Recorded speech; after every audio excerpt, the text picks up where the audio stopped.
Masih bersama saya Aryo Ardi dan Mendagri Cahyokumolo. Kita berbincang tentang pelaksanaan pilkada serentak yang berlangsung hari ini. Pak Cahyo, ada temuan dokumen palsu di 8 daerah di antara Simalungun. Bagaimana cara pemerintah agar melokalisir kasus ini agar tidak memberikan efek buruk di kemudian hari, Pak?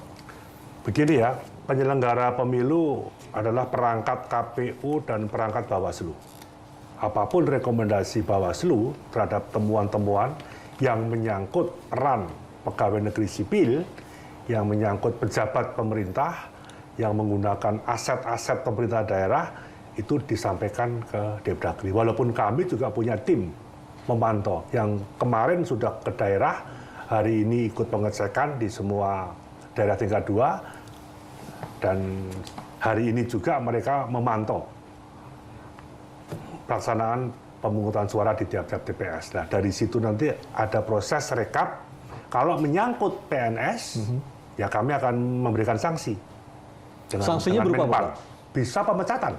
Itu yang paling keras? Paling keras. Sementara yang paling ringan peringatan? Peringatan, menurunkan pangkat dan jabatan, itu aja saya kira.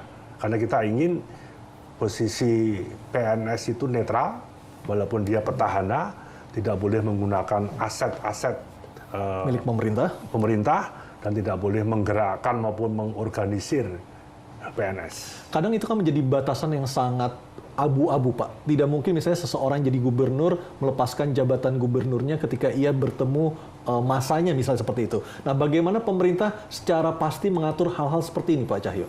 Sekarang ini ada aturan bahwa seorang gubernur yang maju periode kedua, dia harus melepaskan jabatan sebagaimana ketentuan undang-undang. Ya. Depdagri menunjuk pejabat. Sekarang kami sudah menunjuk 9 pejabat gubernur dan sudah hampir 260 pejabat wali kota bupati. Walaupun kenyataannya di lapangan masih ada pejabat bupati wali kota yang notabene dia adalah PNS, karier, pejabat eselon 2, pejabat eselon 1, tapi ada yang masih bermain. Kalau seorang calon gubernur atau calon bupati atau calon wali kota masih bermain, sanksinya sama dengan PNS di bawahnya, Pak? Oh, beda.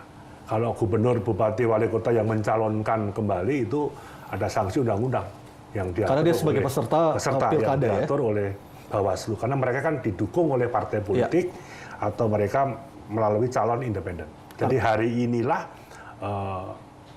ingin membuktikan masyarakat ini, termasuk dunia ya, karena banyak pengamat dari negara-negara asing, separuh republik melakukan pemilihan umum. Ini kalau 10% konflik saja sudah geger republik ini. Ya. Nah, ini pertaruhan, Pak. Pertaruhan, 269. Karena 2 tahun lagi sudah pemilu presiden dan pemilu DPR langsung, 2019.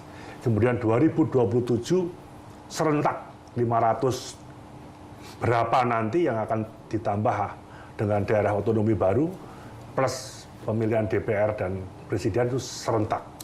Itu aja. Pak Cahyo, jika masyarakat menemukan adanya PNS yang tidak netral, bagaimana cara mereka bisa melaporkan, misalnya mungkin langsung ada hotline di Kemendagri ataupun ke Bawaslu atau seperti apa? Itu kan perlu bukti. Betul. Setidaknya ada bukti foto, ada saksi yang lebih dari 1 orang. Supaya tidak fitnah timbul ya, Pak ya? Nah, ini yang kadang-kadang masyarakat itu hanya berani lewat SMS, tidak mau menyebutkan nama, hanya berani membuat surat laporan. Nah, saya kira ini harus didukung oleh pemantau pilkada.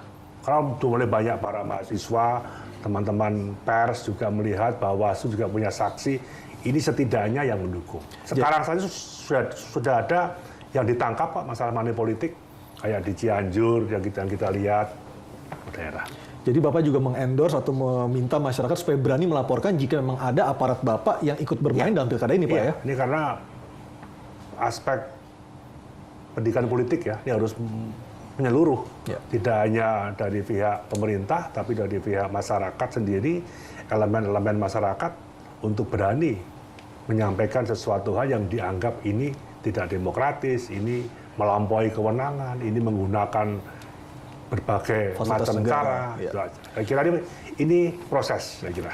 Pak Cahyo, ada dokumen palsu di 8 daerah ada juga PNS yang tidak netral. Lalu ada juga masalah dualisme kepengurusan partai politik di elit politiknya seperti itu. Nah, bagaimana supaya masalah-masalah ini tidak akan menimbulkan persoalan besar di kemudian hari, Pak, khususnya soal dualisme di kepemimpinan partai politik, Pak Cahyo? Dulu awal-awal tahun adanya dualisme ini yang meresahkan, yang dianggap akan berpotensi mengganggu stabilitas, mengganggu proses pilkada serentak terkait penetapan pasangan calon.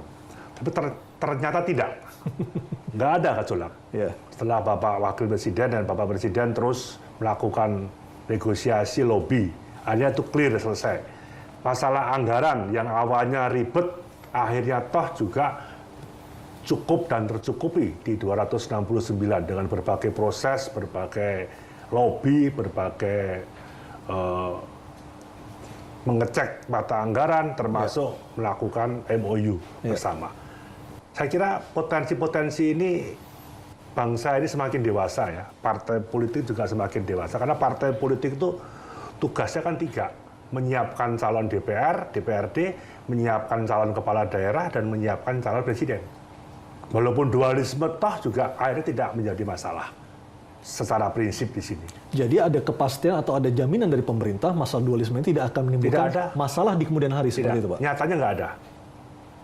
Kalau satu pasang calon nomor 1 atau wakilnya berhalangan tetap, misalnya dia meninggal atau sakit atau dia kena masalah hukum, wakilnya atau satu pasang pun tetap sah. Setelah dia jadi baru ada proses pergantian. Nah, jadi nggak mungkin dua-duanya bermasalah, itu beda lagi masalahnya. Tapi kan sebagian besar kan tidak. Jadi saya kira sudah kita persiapkan berbagai, ya ibarat catur itu ada varian-varian apa setidaknya, sehingga aspirasi masyarakat, aspirasi partai politik, kepentingan pemerintah, ya, kemudian hal-hal yang menjadi tanggung jawab KPU dan Bawaslu sebagai penyelenggara itu bisa tertangani dengan baik. Toh sekarang yang kemarin orang memprediksikan, wah ini pasti akan ribet, pasti akan ada gejolak. Ya kalau dari 269 akhirnya atau 1, 2, 3 bermasalah kan wajar. Toh masih ada waktu untuk ditunda. Maksimum 21 hari. Itu aja. Satu pasang calon pun juga tadinya ribut, ada MK ada yang putusan memutuskan. MK. Apapun satu pasang juga punya hak konstitusional. Nah, mari kita lihat hari ini Tasikmalaya berhasil, Timur Tengah Utara di NTT satu pasang calon melawan masyarakat yang kemungkinan ada yang tidak setuju. Kalau yang menang tidak setuju, kami menunjuk pejabatnya, PLT-nya untuk ikut di 2017. Saya kira semua ada rambu-rambunya, ada aturannya.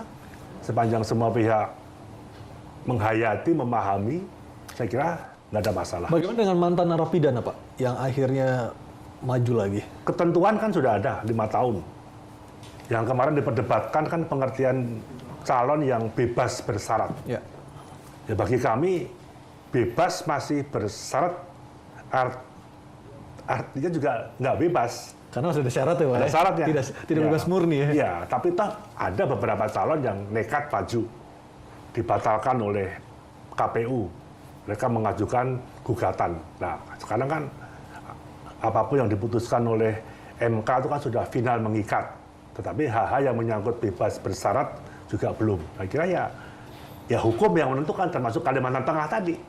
Walaupun dia KPU sebagai penyelenggara membatalkan sesuai undang-undang dan peraturan KPU, tapi ada hak hukum yang dia gunakan dan menang di PT UN ya. Dan menang, itu sah. Kan kita sebagai negara hukum, apapun yang diputuskan oleh hukum kita harus taat, hormati. Baik, Pak Cahyo, kita lanjutkan lagi usai pariwara dan pemirsa tetaplah bersama kami di iTalk.